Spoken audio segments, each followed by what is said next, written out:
Hello everyone and welcome back to Covetous Imp Gaming. Today I'm going to talk about my favorite dragon.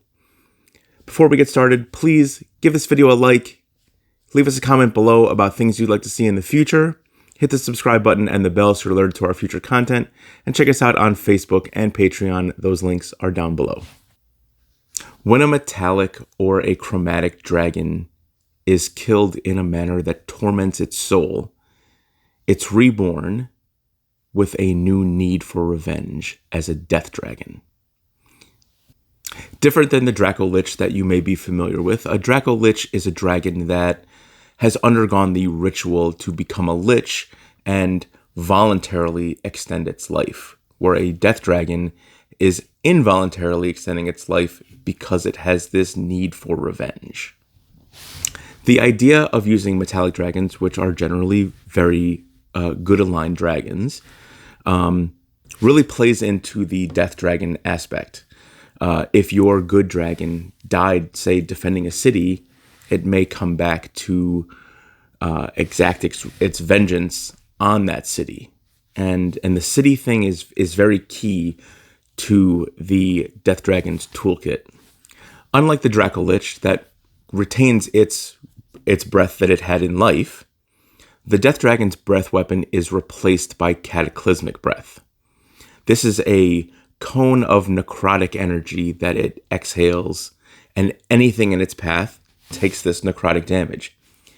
If the necrotic damage kills your character or kills any civilians, remember that city, they are returned to unlife the next turn as a zombie.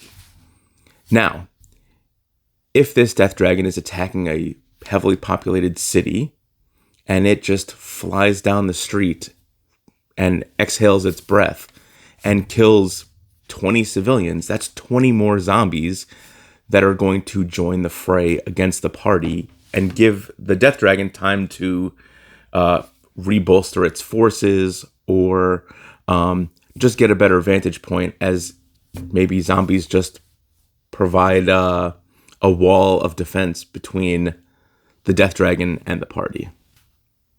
Death Dragons will, like every other dragon, attempt to amass a horde, guard it jealously, but their underlying sense of vengeance is usually their driving factor. I was really excited about this when it was spoiled on D&D Beyond, and then when it made it into the Dragonlance book. It doesn't have an incredibly high CR, it's only a CR 14, so it would make a very good adversary for a upper end second tier group.